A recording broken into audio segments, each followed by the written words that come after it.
Welcome to Luca is a Billionaire, where the only thing I invest in is your answers. You start by choosing a fresh palm frond and making the first precise cuts.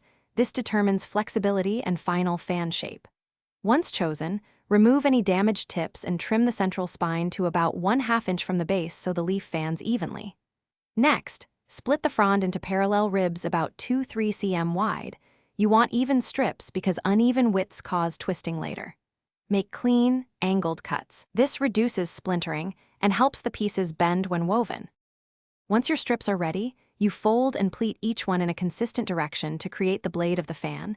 Consistency avoids gaps. Then, start an over-under weave along the outer edge, pulling with about 1 cm tension so the weave is snug but not strained. Make sure to form a core bundle at the base, about 5 to 7 cm thick, to serve as the handle. As you weave, alternate sides to keep symmetry and check that the fan opens flat without binding. You finish by trimming stray fibers and sanding any rough edges so the fan is comfortable in your hand.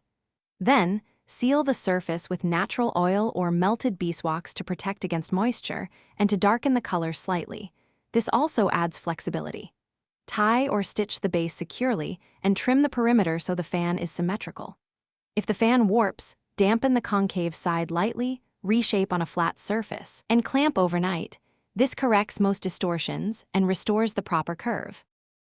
Thanks for watching and please subscribe. It's the best investment you'll ever make.